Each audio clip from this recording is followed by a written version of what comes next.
Hi fellow dreamers, in this video we are going to explore various practices that we can all use to help us heal past hurt. Thanks for joining everybody. My name is Carolina. As you know, I focus on doing children's books like these right here that promote love, unity, and peace, and I also help my followers interpret their dreams. We do this because when we're listening to our dreams, we're connecting to our subconscious, and when we share them, we connect with one another on a more profound level. So let's get started with the topic of today. A lot of you are doing really good about remembering your dreams, okay? But now some of these dreams are reminding you that there's still some pain, there may be some traumatic experience from childhood, etc. It's popping up in dream state. The good thing is you're able to remember it, but now you're reflecting it to waking state and you're at the point where you're like, how can I heal this? How can I do something about this now? So I'm going to give you the top 3 things that I use that really have helped me, okay?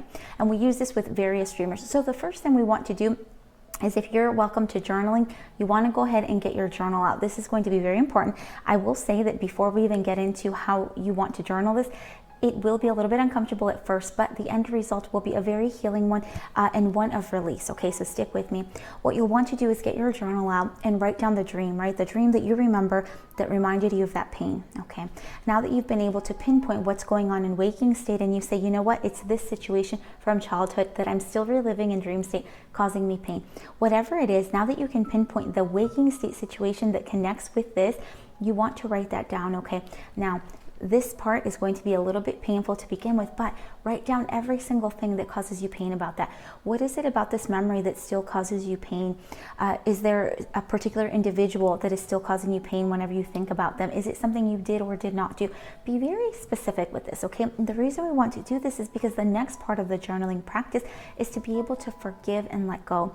We did a whole video about this, of the importance of forgiving and letting go. And remember, we're not doing it for the other people. We've got to do it for ourselves in order to heal.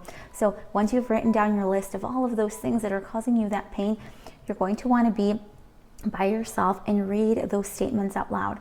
And after you're done reading each statement, say to the universe, say, I invite myself to forgive this and let this go.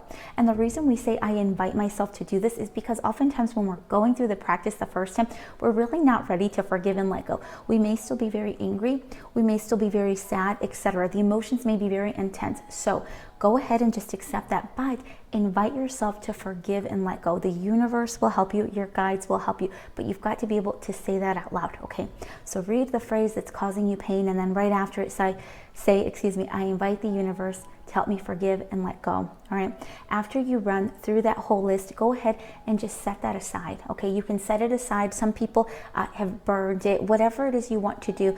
If you save it though, it's a good thing, because that way, if you have this dream again, you can go back to your list and maybe there are some things that popped up that are new for you. Okay.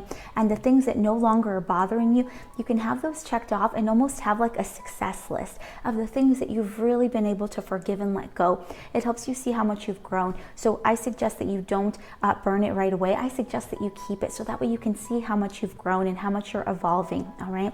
So that's one practice with journaling. Now, if you're not down for journaling for whatever reason, no worries. We have another practice for you, and this is a loving meditation. Now, I did this loving meditation, I don't know, a few months ago or so.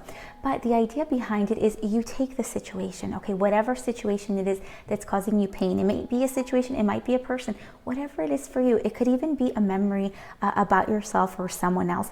But what you want to do is you want to be in a place by yourself and invite yourself to just kind of meditate. Focus on your breathing, okay? If you want to follow a particular music or what have you, you can. But if you want to just follow your breath, that's perfectly fine.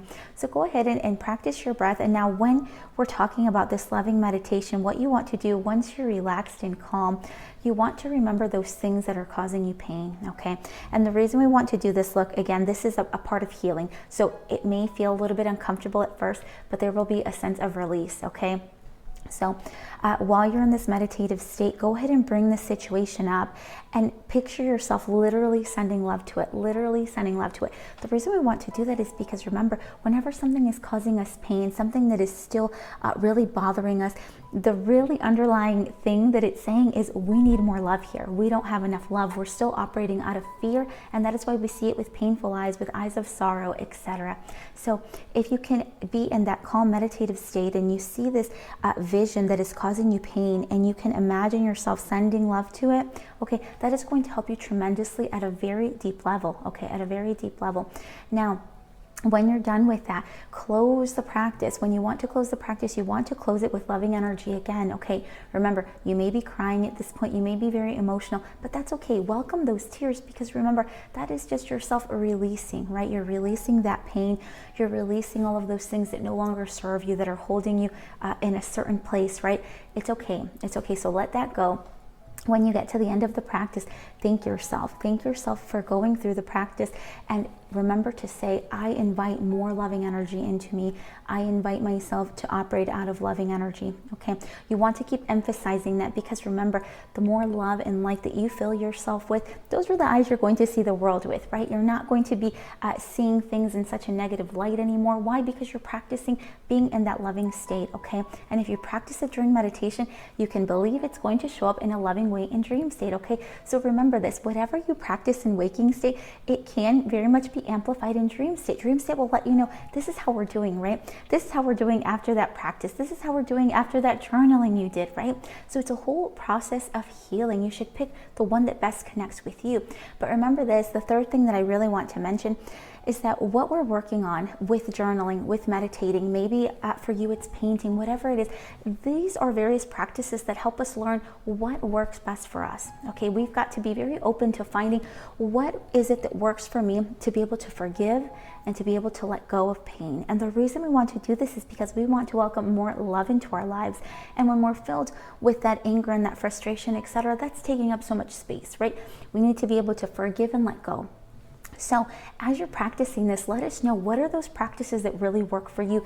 Is it journaling? Is it meditating? Is it singing? What is it? Because everyone has something different. And the more that you can share how you have healed, maybe it's going to help someone else. So I leave you with this, but remember that as you're practicing these various things, it's going to help you understand yourself better. So remember, okay, remember those things that really do help you, because whenever you find yourself going through another situation that is causing you pain in waking state, or maybe you have a dream again that is calling out for healing, okay, then you can go back to those things, those practices that you know work really well for you, all right? So cherish them. Those are like your little treasures in a box, okay? So keep that very close to your heart. But guys, I send you a huge hug. We'll be talking more about healing in the next coming weeks. That's something that we're talking a lot about during our lives on TikTok. So if you'd like to join us, we do lives every Wednesday at 6 p.m. Eastern on TikTok. Bring your dream questions. Bring your questions of healing. We are there to offer love, unity, and peace in all that we do. So guys, I send you a huge hug. And like always, I send you that energy of love, unity, and peace. And we will be in contact. Bye, everybody.